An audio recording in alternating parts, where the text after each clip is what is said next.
बिस्मिल्लाहिर्रहमानिर्रहीम। अस्सलाम वालेकुम नादरीन, आप यूट्यूब चैनल देख रहे हैं। मैं इमरान खान हूँ। नादरीन, सबसे पहले तहरीक लब्बैक ने कॉल दी हुई थी गज़ा में बर्बरियत के ख़िलाफ़ और गज़ा के हक़ में या फ़लस्तीनियों के हक़ में वो एहतजाज करना चाह रहे थे। उन्होंने जुम्मे के दिन का टाइम दिया हुआ था। इससे पहले मैं आपको याद दिला दूँ कि 2 मजहबी सियासी जमातें इस हवाले से रैलियाँ निकाल चुकी हैं, वो एहतजाज कर चुके हैं। उनके ख़िलाफ़ किसी किस्म का कोई एक्शन नहीं लिया गया। एक मौलाना फजल रहमान साहब की जमात है, उन्होंने इसके बारे में एहतजाज किया था। उसके बाद जमात इस्लामी ने 1 मिलियन मार्च किया था और इन दोनों ने बड़े अच्छे तरीके से अच्छे बच्चों की तरह ये सारा काम किया। इनके खिलाफ किसी किस्म का कोई एक्शन नहीं लिया गया, ना इनके ऊपर कत्ल गारतगिरी की गई, ना इनके ऊपर अटैक किया गया, ना कोई डंडा चला, ना लाठी चली, ना कोई गिरफ्तार हुआ और बड़े आराम से खुश असलूबी से ये सारा मामला हो गया।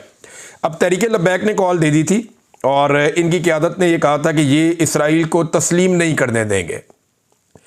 दावा इनका यह था कि इसराइल को हम तस्लीम किसी सूरत नहीं करने देंगे और उसके लिए उन्होंने ये फैसला किया था कि वो इस्लामाबाद के अंदर एक मार्च करेंगे, एक रैली निकालेंगे, इसराइल के ख़िलाफ़ एहतजाज करेंगे, फ़लस्तीनियों के हक़ में आवाज़ उठाएंगे और इसराइल को तस्लीम करने की मुखालफत करेंगे। इनका बेसिक मकसद ये था। इन्होंने अमरीकी सफारत खाने तक एहतजाज करने के लिए जाना था, मगर इससे पहले ही गुज़िश्ता रात को एक क्रैकडाउन शुरू हो जाता है। जो इनकी रहमतुल्लिल आलमीन मस्जिद है, इनकी तो नहीं, हम सबकी मस्जिद है, रहमतुल्लिल आलमीन मस्जिद मरकज़ है जहाँ पे तहरीक लब्बैक का, वहाँ पे अटैक हो जाता है पुलिस की जानिब से। पुलिस गिरफ्तारियाँ करती है, शेलिंग करती है, हत्ता कि पुलिस ने गोली चलानी शुरू कर दी। और जो अब तक की इत्तलात हैं उसके मुताबिक कुछ इत्तलात में बताया जा रहा है कि 2 लोग और कुछ इत्तलात में बताया जा रहा है कि 4 लोग शहीद हो गए हैं तहरीक लब्बैक के, और ये कारकुनान है। और इनके अलावा मैं देख रहा था वीडियो कि एक फूड पांडा के लिए काम करने वाला नौजवान वो ज़ख्मी पड़ा हुआ था, उसको गोली लग गई थी। उसके साथ दूसरा नौजवान बैठा हुआ था, दोनों ने यूनिफॉर्म पहना हुआ था। अब ये बड़े अफसोसनाक मनाजिर थे। कुछ मनाजिर इंतहाई तकलीफ दे हैं, वो आपको दिखाए भी नहीं जा सकते। सोशल मीडिया के ऊपर भी देख के मुझे बहुत बुरा लग रहा था। बहुत सारे कारकुनान को गोली लगी है। तहरीक लब्बैक के जो तर्जुमान है उन्होंने सोशल मीडिया पर बताया कि जो उनके कारकुनान ज़ख्मी हुए जिन्हें गोलियां लगी हैं, सीधी गोलियां, वो 15 से ज़ायद हैं। यानी उनका ये दावा है कि 15 से ज़ायद कारकुनों को सीधी गोलियां मारी गई, जबकि कुछ इत्तलात के मुताबिक 2 और कुछ इत्तलात के मुताबिक 4 लोग शहीद हो गए हैं तहरीक लब्बैक के। अब जनाब, दुनिया भर के जो गैर मुस्लिम ममालिक हैं उनकी मिसालें हमारे सामने। वहाँ पर इसराइल की पॉलिसी के ख़िलाफ़ या फ़लस्तीनियों के हक़ में या गज़ा के लोगों के हक़ में वहाँ पे एहतजाज किया जा रहा है, लगातार एहतजाज हो रहा है, लेकिन कहीं पे भी अपने ही शहरियों को गोलियां नहीं मारी गई इस तरीके से। क्या उन ममालिक में ऐसा जुल्म, फस्तायत या जबर आपने देखा जैसा आपने पाकिस्तान में देखा? फिर जो पाकिस्तान का वज़ीर दिफा है वो हर चौथे दिन किसी ना किसी मुल्क का एहतजाज लगा के वो एक प्रोटेस्ट पाकिस्तानियों के साथ कर रहा होता है कि जनाब पाकिस्तानी क्यों नहीं निकलते बड़ी तादाद में, पाकिस्तानियों को निकलना चाहिए, पाकिस्तानियों को एहतजाज करना चाहिए। अभी एक पॉलिटिकल पार्टी है पाकिस्तान तहरीक इंसाफ, वो जब निकलने का कहते हैं आप पकड़ के उनके 5-7 हज़ार बंदे अंदर डाल देते हैं। अब तहरीक लब्बैक ने कहा जी वो निकलेंगे और उन्होंने कहा जी वो भी एहतजाज करेंगे, आपने पकड़ के वहाँ गोलियां मार दी। ख्वाजा आसिफ साहब बताएं ना, दुनिया का वो कौन सा मुल्क है जहाँ पे इसराइली पॉलिसी के ख़िलाफ़ या जुल्म और बर्बरियत के ख़िलाफ़ आवाज़ उठाने के ऊपर बंदों को गिरफ़्तार कर लिया जाता हो? या चले गिरफ्तारियाँ तो होती हैं लेकिन गोलियाँ ही मार दी जाती हूँ सीधी सीधी कि जनाब गोलियां मारो, आंसू गैस फेंको, बंदे उठा के अंदर कर दो, जुल्म का बाजार गर्म कर दो। ये तो और कहीं नहीं होता, ये तुम पाकिस्तान में होता हुआ देख रहे हैं। यानी अभी जमात इस्लामी ने एक फ्रेंडली एहतजाज किया, इससे पहले फजल रहमान साहब ने किया। कोई फ़र्क पड़ा आपको? कोई फ़र्क नहीं पड़ा। अगर तहरीक लब्बैक वाले एहतजाज कर लेते तो आपको क्या फ़र्क पड़ता? आपको कोई फ़र्क नहीं पड़ना चाहिए था। ये ना बड़ा अजीब सा ही मसला लग रहा है मुझे। तहरीक लब्बैक के साथ मेरी इत्तला के मुताबिक हुकूमत ने कोई मुज़ाकरात भी नहीं किए। नॉर्मली ये होता है ना, कोई जमात एक एहतजाज की कॉल देती है तो हुकूमत उसके पास जाती है, उससे बात करती है, उससे मुज़ाकरात करती है, उसके साथ चीज़ें तय करती है कि ठीक है आप यहाँ तक चले जाइएगा, यहाँ से आगे मत जाइएगा, ये वाली बात आप हमारी मान लें, ये वाली बात हम आपकी मान लें। तहरीक लब्बैक वाले समझदार लोग हैं, पढ़े लिखे लोग हैं, उनकी क़यादत को आइडिया भी है। मैं क़यादत की बात कर रहा हूँ। पॉलिटिकल पार्टी में कारकुन तो हर तरह के होते हैं, तो क़यादत को इतनी समझ तो है कि हमने कहाँ तक जाना है और कहाँ तक नहीं जाना। और वो इसी निज़ाम के साथ, एस्टेब्लिशमेंट के साथ, हुकूमत के साथ माजी में भी डील करते रहे। मुझे हैरत इस बात पे है कि बातचीत क्यों नहीं की गई, कोशिश बातचीत की नहीं की गई और अचानक से पता चलता है कि पुलिस ने धावा बोल दिया और अटैक कर दिया। ऐसा लगता है कि बीच में बात कोई और है, लेकिन ये जो हुआ ना, ये इंतहाई अफसोसनाक है। वहाँ बेचारे गरीब शहरी, उनका क्या कसूर है, उन्हें गोलियां मारी जा रही हैं, वो निहत्ते वहाँ पे मौजूद हैं। और अभी तो वो निकलने की तैयारियां कर रहे थे, उन्होंने तो निकलना, जुम्मे वाले दिन का उनका एहतजाज है, 2 दिन पहले ही उनके ऊपर अटैक कर दिया। लेकिन 2-3 चीज़ें इसमें बड़ी अहम है। नंबर 1 तो आप ये बताएं कि पाकिस्तान हर हाल में रोकना चाहता है कि कोई भी एहतजाज करता हुआ किसी एम्बेसी तक ना जाए या किसी भी मुल्क के सफारत खाने तक आप ना जाएं। पाकिस्तान ज़बरदस्ती रोकना चाहता है। यानी पाकिस्तान की सोच के अंदर एक ऐसी गुलामी है रियासत पाकिस्तान की कि अगर किसी मुल्क के सफारत खाने तक शहरी पहुंच गए तो पता नहीं कितना बड़ा मसला हो जाएगा। हालांकि पूरी दुनिया के अंदर जो पाकिस्तानी सफारत खाने हैं वहां पे शहरी आते हैं और एहतजाज करते हैं, कोई मुल्क भी नहीं रोकता। अब पाकिस्तान अमेरिका के सफारत खाने के पास किसी को एहतजाज करने से रोकना चाहता है, लेकिन अमेरिका में जो पाकिस्तानी सफारत खाना है उसके बाहर तो अक्सर एहतजाज होता है। बरतानिया में, यूरोप के ममालिक में जो पाकिस्तानी सफारत खाने हैं उनके बाहर तो अक्सर एहतजाज होता है। जब वो ममालिक नहीं रोकते तो आप अपने शहरियों को क्यों मारते हैं, आप उन्हें एहतजाज करने से क्यों रोकते हैं? ये तो उनका आईनी और कानूनी हक है कि वो जाकर एहतजाज रजिस्टर करें, उन्हें बताएं कि जनाब ज्यादती हो रही है, आपकी पॉलिसी से हमारे मुल्क के लोग खुश नहीं हैं। बहरहाल एक तो ये सवाल पैदा होता है। दूसरा ये है कि क्या किसी और मुल्क ने, इटली में, स्पेन में, जर्मनी में, यूके में, अमेरिका में, बहुत सारी जगहों पे एहतजाज हुए, क्या किसी और मुल्क ने अपने शहरियों को गोलियां मारी, इस तरीके से तशद्दुद किया? किसी ने भी नहीं किया। जो यहाँ पाकिस्तान के अंदर रियासत कर रही है या रियासती इदारे कर रहे हैं। देखिए, इसराइल के अंदर भी इसराइली पॉलिसी के खिलाफ एहतजाज होना तो इतनी सख्ती नहीं होती जितनी पाकिस्तान के अंदर होती है। ये पाकिस्तान की पॉलिसी है क्या, ये समझ ही नहीं आ रही। यानी मुझे अच्छी तरह याद है, इसराइल के खिलाफ एहतजाज करने के लिए 10 बंदे भी निकलते थे ना, तो पाकिस्तान टेलीविज़न उसको हेडलाइंस के अंदर चलाता था। ये पाकिस्तान के अंदर दौर था। और आज आप जो मर्जी कर लें, जितना मर्जी आप इसराइली पॉलिसी के खिलाफ एहतजाज करें, फ़लस्तीनियों के हक़ में आवाज़ उठाएं, पाकिस्तान टेलीविज़न आपको दिखाता ही नहीं है। ये बात मैंने आज से 1.25 साल पहले महसूस की, जब मैं और सेनेटर मुश्ताक, सिद्दीक जान और हमारे कुछ और दोस्त, हम इस्लामाबाद डी चौक में एहतजाज कर रहे थे फ़लस्तीन के हक़ में। तब मैंने महसूस किया कि सोशल मीडिया आ रहा है, मीडिया है ही नहीं, कवर ही नहीं कर रहा। ख़ासतौर पे पाकिस्तान टेलीविज़न जो एक दौर में इसको पॉलिसी के तहत चलाता था, वो पॉलिसी ही बदल गई। अब ये 2 चीज़ें बड़ी इंपॉर्टेंट है कि इसराइल के अंदर भी अगर इसराइली पॉलिसी के खिलाफ इसराइली शहरी भी निकलें तो वहाँ इसराइल उन्हें इतना नहीं मारता जितना पाकिस्तान के अंदर अगर आप इसराइली पॉलिसी के खिलाफ एहतजाज करें या इसराइल को तस्लीम करने के खिलाफ आप निकलें तो आपको यहाँ उतनी मार पड़ती है ना। अजीब बात, रियासत की पॉलिसी ऐसा लगता है कि बदल चुकी है। क्या हम इसराइल को तस्लीम करने के खिलाफ आवाज़ उठाने की अब पाकिस्तान में कोई इजाज़त नहीं है? सवाल ये पैदा होता है। और क्या पाकिस्तान ने अपनी पॉलिसी मुकम्मल तौर पे बदल ली है? अब ख्वाजा आसिफ साहब जो है वो अपने सबॉर्डिनेट से पूछें ना, जनरल आसिफ मुनीर साहब उनके जूनियर हैं, उनसे पूछें कि जनाब ये क्या पॉलिसी है। क्योंकि देखें, तहरीक लब्बैक ने इस्लामाबाद में आकर एहतजाज करना था। पंजाब पुलिस को कोई ख्वाब नहीं आया था, ये कोऑर्डिनेशन के साथ सारा काम हुआ है और ये एस्टेब्लिशमेंट का किया धरा है। ये कोई बेवकूफ़ ना बनाए। तहरीक लब्बैक के कारकुनों के साथ जो जुल्म और बर्बरियत हुई है, ये कोऑर्डिनेशन के साथ हुई है। इसके अंदर एस्टेब्लिशमेंट का और हुकूमत का मुश्तरका किरदार है। जो दोनों रिजवी बरादरान हैं उनके बारे में कुछ पता नहीं चला कि वो कहाँ पे हैं, ना वो कहीं दिखाई दिए। लेकिन कुछ अफराद का दावा है कि तहरीक लब्बैक की क़यादत को गिरफ्तार करने की कोशिश की जाएगी या उन्हें गिरफ्तार कर लिया जाएगा। आम वर्कर जो हैं उनके साथ काफ़ी तशद्दुद हुआ, उन्हें बहुत मार पड़ी। दूसरी जानिब जो रिजवी बरादरान हैं वो अभी तक, जब मैं ये वीडियो रिकॉर्ड कर रहा हूँ तब तक वो दिखाई नहीं दिए, लेकिन ये निहत्ते कारकुन हैं। देखें, तहरीक लब्बैक के कारकुनान ने चाहे कुछ भी किया हो, आप इनसे इख्तलाफ भी कर सकते हैं। पॉलिटिकल पार्टी की पॉलिसी से आपको इख्तलाफ करने का हक होता है। कुछ चीज़ों से आप इत्तफाक करते हैं, कभी आप इख्तलाफ भी करते हैं। ये पॉलिसीज़ होती है जिन पे इख्तलाफ या इत्तफाक किया जाता है। शख्सियात इतनी इंपॉर्टेंट नहीं होती।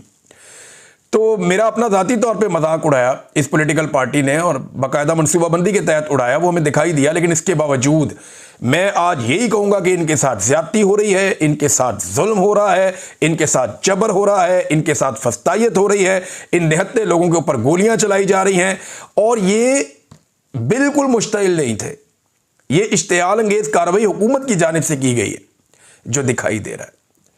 जो अभी तक समझ आ रही है, जो वहां से रिपोर्ट हो रहा है लाहौर से, और लगातार रिपोर्ट हो रहा है। और पंजाब में अब क्रैकडाउन शुरू कर दिए गए अब तहरीक लब्बैक के कारकुनान के ऊपर, जो इंतहाई अफसोसनाक है।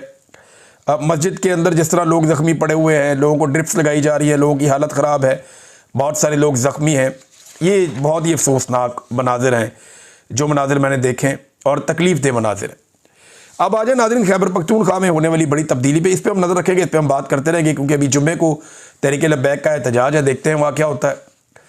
लेकिन ये रियासत करके आ रही है, मुझे समझ नहीं आती। आज़ाद कश्मीर में इन्होंने पंगा डाला हुआ है, कबायली इलाकों में मादनियात की खातिर इन्होंने एक जंग शुरू की हुई है, अफगानिस्तान के साथ इन्होंने फड्डा डाला हुआ है। ईरान इनसे परेशान है कि ये करने क्या जा रहे हैं, यहाँ पे अमेरिकन को वाकई में कोई अड्डा दे रहे हैं, पसनी कोई बना रहे हैं वहाँ पे बंदरगाह, क्या कर रहे हैं, किस तरफ जा रहे हैं, उन्हें खुद समझ नहीं आ रही। बलूचिस्तान के हालात इतने ख़राब हैं, वहाँ कोई दाखिल नहीं हो सकता। कराची में लॉ एंड ऑर्डर की सिचुएशन आपके सामने है। पंजाब में अब ये तहरीके इंसाफ के बाद अब ये तहरीके लब्बैक के कारकुनों को भी इन्होंने गोलियाँ मार दी हैं।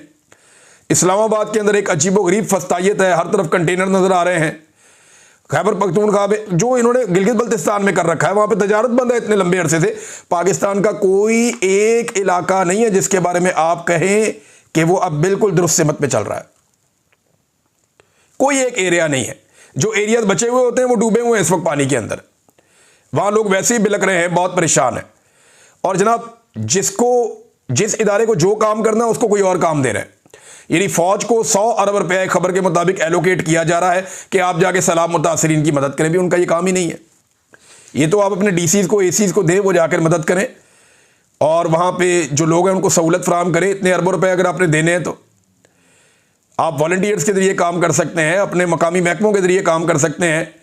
आप फौज के जरिए ये क्या काम क्यों कर रहे हैं? वो इसके लिए ट्रेंड ही नहीं है, उनका ये काम ही नहीं है करने वाला। तो ये नाज़रीन पाकिस्तान पूरे के अंदर एक अजीबोगरीब जंगी सूरत हाल पैदा कर दी गई है। क्योंकि देखें ना, जिन लोगों का काम ही ट्रेनिंग ही जंग है, उन्होंने जब सारी चीज़ें संभालनी है तो जंगी सूरत हाल ही बननी है। हर तरफ ऐसा लगता है एक महाज चल रहा है पाकिस्तान में, कोई नॉर्मल हालात पाकिस्तान में इन्होंने रहने नहीं दिए। अब नाज़रीन इमरान खान साहब ने एक बात तो साबित कर दी अपने कल वाले फैसले से कि जेल में बैठकर उसने कहा कि वज़ीर आला तब्दील तो फिर वज़ीर आला तब्दील। बाहर बैठे हुए लोग जितनी मर्जी छलांगे मारें, उछलते रहें, चिचलते रहें, गुस्से के अंदर रहें, बिलकते रहें, लेकिन कोई फर्क नहीं पड़ता। एक आदमी पाकिस्तान तहरीक इंसाफ में इमरान खान साहब के हुक्म के सामने खड़ा नहीं हुआ, सबकी ज़बानें बंद हो गई। यह है सियासत की मिराज अगर किसी शख्स को मिली है तो। यह है उसकी सियासी ताकत जिसका अशरे अशीर भी कभी शरीफ खानदान या जरदारी खानदान को हासिल नहीं हुआ, और वो ऐसा कभी सोच भी नहीं सकते। इमरान खान ने एक आम से कारकुन को उठा के वज़ीर आला बना दिया। रोक के दिखाओ। जब कारकुन खड़े होते थे ना इमरान खान के, तो ये इसका तीसरी चौथी लाइन में इसका नंबर आता था, सुहेल अफरीदी का। एक आम सा आदमी इमरान खान ने उठा के उसको बना दिया वज़ीर आला। अब अगर ये अवाम की उम्मीदों पे पूरा उतरेगा, इमरान खान की उम्मीदों पे पूरा उतरेगा, तो लोग इसको सर आंखों पे बिठाएंगे, और अगर नहीं उतरेगा तो अली अमीन गंडापुर का हाल आप सबने देखा। मैं कुछ अर्सा पहले ये बात कहता था तो लोग हैरान होते थे। मैं ये कहता था कि परवेज खटक का हाल आपने देख लिया, आपने महमूद खान का हाल देख लिया, उस्मान बुज़दार का देख लिया, फयाजुल हसन चौहान का देख लिया, शेर अफजल मरवत पाकिस्तान तहरीक इंसाफ में इसका तोती बोलता था। एक टाइम था इमरान खान साहब ने इस पर हाथ रखा हुआ था, इमरान खान साहब ने हाथ उठाया, टकरी टोकरी हो गया। ये इमरान खान साहब को अल्लाह ताला ने इस वक्त ये सहूलत दी हुई है, वो जिसके साथ खड़ा हो जाता है वो खड़ा हो जाता है अवाम की नज़र में, और जिसको इमरान खान साहब इस वक्त हटा देते हैं तो वो लोगों की नज़र में भी उसके साथ वही हो जाता है। क्योंकि अल्लाह ताला ने इमरान खान साहब को इस वक्त ये मकबूलियत दी हुई है जो पाकिस्तान में किसी और लीडर को इस लेवल की नहीं मिली।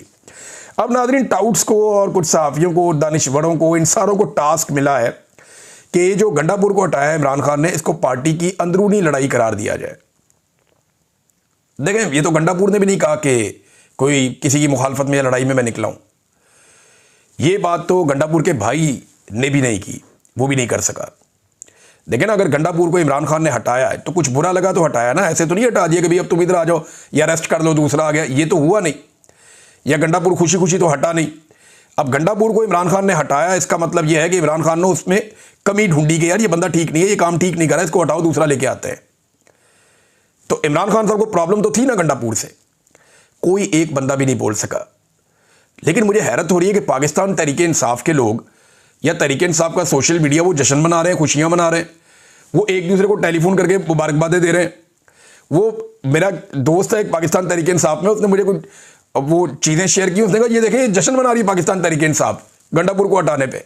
मैं हैरान, जबकि नून लीग सोग मना रही है, एस्टेब्लिशमेंट सोग मना रही है, टाउट्स सोग मना रहे हैं। मुझे हैरत हो रही है कि गंडापुर था किसकी तरफ? अगर वो इमरान खान की तरफ था या पाकिस्तान तहरीक इंसाफ की तरफ था तो तहरीक इंसाफ में सोग होना चाहिए था, नहीं हुआ। वो जिनकी तरफ था वहां सोग है। आप देखें एस्टेब्लिशमेंट सोग मना रही है, वो परेशान है। पहले कोशिश की कि खबर ही ना चले, पहले मीडिया पे खबर रुकवाई और मीडिया पे खबर रुकवा के कोशिश की कि गंडापुर की नौकरी बचाई जा सके। जब नहीं बचाई तो खबर आ गई। और अब एक नया बयानिया कि जनाब ये पाकिस्तान तहरीक इंसाफ की अंदरूनी लड़ाई है। कोई कह रहा है जी अलीमा खान की वजह से हुआ, कोई कह रहा है इसकी वजह से हुआ, कोई कह रहा है जी उसकी वजह से हुआ। बल्कि यहाँ कुछ सहाफ़ी कह रहे हैं कि सारी बड़ी खबरें अलीमा खान के जरिए बाहर क्यों आती है, सारे अहम पैगामात अलीमा खान के जरिए बाहर क्यों आते हैं, और सारे सख्त बयानात अलीमा खान के जरिए बाहर क्यों आते हैं, आसिम मुनीर का नाम अलीमा खान के जरिए बाहर क्यों आता है। अब ये बड़े बड़े सहाफ़ी ये बात करें, मैंने ये बात मालिक साहब को भी करते हुए सुनी, तो सादा सा जवाब है, एक आम बच्चे को भी समझ आता है। कभी किसी और की मुलाकात ही नहीं होती। बड़े लंबे अरसे से इमरान खान साहब की मुलाकातें ही बंद की हुई थी। ट्रायल के दौरान फैमिली को मिलने का मौका मिलता था, खबर बाहर आ जाती थी, और जो इमरान खान साहब कहते हैं उसका बोझ कोई और उठाता ही नहीं, और जो बोझ उठाने वाले लोग हैं उनको मिलने नहीं दिया जाता। यानी बैरिस्टर गौहर की इमरान खान साहब से मुलाकात करवाई जाए और इमरान खान साहब फील्ड मार्शल आसिम मुनीर के खिलाफ एक चार्जशीट बैरिस्टर गौहर को सुना दें, तो क्या मोहम्मद मालिक साहब ये समझते हैं कि बाहर आके बैरिस्टर गौहर वो सारी बात वैसे ही बता देंगे? वो तो कभी नहीं बताएंगे। अब जो बताने वाले बंदे हैं, मिसाल के तौर पे अल्लामा राजा नासिर अब्बास साहब हो गए या और बहुत सारे लोग हो गए, पार्टी के अंदर भी हैं बाहर भी हैं, उन्हें इमरान खान साहब से मिलने नहीं दिया जाता। भाई वो लोग जाए जाके इमरान खान से मिलेंगे तो इमरान खान उन्हें बताएंगे, वो आ के बताएंगे। एस्टेब्लिशमेंट ने प्लान ऐसे किया था कि इमरान खान से हर उस बंदे को मिलाओ जो बाहर आके बात ठीक तरीके से ना पहुंचाए, लेकिन बहन को नहीं बदल सकते। वो इमरान खान की बहनें वही रहनी थी। आप दोस्त बदल सकते हैं, लीडर बदल सकते हैं, बहन नहीं बदल सकते, भाई नहीं बदल सकते, खून के रिश्ते वही रहते हैं। तो अलीमा खानम तो अंदर जाना ही जाना था, खून का रिश्ता है। तो जब वो अंदर जाती थी या उनकी बहनें अंदर जाती थी तो वो बाहर आके इसलिए ये पैगाम देती थी कि कोई और ऐसा बंदा मिलने नहीं दिया जाता था जो पैगाम बाहर लाकर सुनाए। हत्ता के सहाफियों के अंदर छांटी की गई और सिर्फ वो सहाफी अंदर भेजे गए जो पैगाम बाहर वो वाला लाएं जो एस्टेब्लिशमेंट चाह रही है, और जो सही पैगाम लाकर देने वाले सहाफी थे उन सहाफियों को बाज़-औक़ात परेशान भी किया गया। मालिक साहब ये सब कुछ जानते हैं, लेकिन चलें कोई बात नहीं, पाकिस्तान में काम करना इस वक्त बहुत मुश्किल है। तो नाज़रीन, बहुत सारे लोग खुश हैं गंडापुर साहब के जाने पे, कुछ लोग परेशान हैं, और जो परेशान है वो हैं जो इमरान खान के पहले ही मुखालिफ हैं, पहले ही इमरान खान के खिलाफ हैं। एक और नाज़रीन बहुत बड़ी खबर है, और वो खबर है मुआहिदा हो गया इसराइल और हमास के बीच में, और ये इसका पहला मरहला है मुआहिदे का। इसमें डोनाल्ड ट्रंप ने और आपस में बात भी की है नेतन्याहू ने, और ये जो मुआहिदा हुआ इन्होंने दस्तखत कर दिए हमास ने और इसराइल ने मुआहिदे के ऊपर। अमरीकी सदर ट्रंप ने सोशल मीडिया पर जारी पैगाम में ऐलान किया कि इस मुआहिदे के तहत तमाम यरगमालियों की जल्द रिहाई अमल में लाई जाएगी, जबकि इसराइल अपनी फ़ौज का मुतफ़िक़ा लाइन पर इनखला करेगा, यानी वो आहिस्ता आहिस्ता अपनी फ़ौज निकालेगा। ट्रंप ने कहा कि ये अमन की तवील मुद्दती और पायदार सफ़र की पहली पेशरफ्त है और तमाम फ़रीक़ैन के साथ मुनसिफ़ाना बर्ताव किया जाए, ये कोशिश की जाएगी। और गैर मामूली मुआहिदे में किरदार अदा करने वाले कतर, मिस्र और तुर्की के सालिसों का उन्होंने शुक्रिया अदा किया। पाकिस्तान का उन्होंने अब जनाब नाम नहीं लिया, पहले बहुत वो नाम लेते थे, लेकिन इसहाक डार साहब ने जो काम किया, जो उन्हें करना पड़ा, उसके बाद वो पाकिस्तान का उन्होंने नाम नहीं लिया। लेकिन हाँ, यहाँ पे एक काम और हुआ कि नेतन्याहू ने कहा कि ये इसराइल के लिए एक शानदार दिन है, मैं अपनी काबीना को बुलाऊँगा, मुआहिदे की मंजूरी दूँगा और अपने तमाम जंगी कैदियों को उनके घर वापस लाऊँगा। अच्छा देखें, वो उनके वहाँ डेमोक्रेसी है, फिर भी वो कह रहे जी मैं अपनी काबीना को बुलाऊंगा और फिर मैं इसकी मंजूरी दूंगा। शहबाज शरीफ साहब ना काबीना को पूछते हैं ना कहीं और से पूछते हैं, सीधा ही भेज देते हैं डोनाल्ड ट्रंप को नोबेल पीस प्राइज़ दे दें, सीधा ही जनाब तय कर लेते हैं कि जनाब हम आपके साथ खड़े हैं from the day one, Asim Munir साहब और शहबाज शरीफ साहब। तो यहाँ ना काबीना की कोई वक़्त है, ना असम्बली की कोई वक़्त है। हमास ने क्या कहा ये भी इम्पॉर्टेंट है, और हमास का ये कहना है कि वो उम्मीद करते हैं कि इनखला होगा और सारी चीज़ें जो हैं वो अमन के तरीके से होंगी और जंगबंदी के ऊपर अमल दरामद किया जाएगा और वायलेशन नहीं होगी। तो हमास ने जो है बड़ी समझ का सबूत दिया है, जो डोनाल्ड ट्रंप की शराइत थी उसके ऊपर ये मुआहिदा नहीं हुआ, बल्कि जो हमास ने बहुत सारी शराइत रखी उनके ऊपर ये मुआहिदा हुआ है। फ़लस्तीन के अंदर इस वक्त जश्न मनाया जा रहा है, खुशियाँ मनाई जा रही हैं, बच्चे खुश हैं, वहाँ बिजली नहीं है, बहुत सारे और प्रॉब्लम है, इंटरनेट भी नहीं है, तो लोग सड़कों पे निकल के ऐलान कर रहे हैं कि जंगबंदी हो गई है, आप लोगों को मुबारक हो। एक नया आगाज़ होने जा रहा है फ़लस्तीन में। वहाँ बहुत सारे पैसे चाहिए होंगे, बहुत सारी इमदाद चाहिए होगी, बहुत सारी कंस्ट्रक्शन करनी है, बहुत सारे तामीराती और तरक्याती काम करने हैं। सबको उसमें हिस्सा लेना चाहिए, सबको अपना अपना रोल प्ले करना चाहिए और मुसलमान मुल्कों को ख़ास तौर पे इसके अंदर अपना किरदार अदा करना चाहिए। नाज़रीन, बांग्लादेशी अदालत ने 2 दर्जन आला फ़ौजी अफसरान के वारंट गिरफ्तारी जारी कर दिए। ये वो अफसरान हैं जो हसीना वाजिद के दौर में बांग्लादेश के शहरियों को जबरी तौर पे गुमशुदा करते थे। इनमें 16 जर्नैल हैं। जब किसी मुल्क की किस्मत बदलती है ना, तो ऐसे बदलती है। एक वक्त आएगा कि पाकिस्तान की किस्मत बदलेगी। पाकिस्तान में जबरी गुमशुदगियों के जिम्मेदारान अदालतों के कटहरों में आएंगे और उन्हें जवाब देना पड़ेगा कि उन्होंने क्यों इंसानों को जबरी तौर पे लापता करके उनकी सांसों के मालिक बनने की कोशिश की। एक वक्त आएगा, मेरे समेत हर उस शख्स को इंसाफ मिलेगा जिसे हमारे प्यारे वतन में जबरी तौर पे लापता किया गया और इंसाफ और कानून तक रसाई से महरूम रखा गया। अब तक के लिए इतनी, अपना ख्याल रखिएगा, अपने इस चैनल का भी। अल्लाह हाफ़िज़।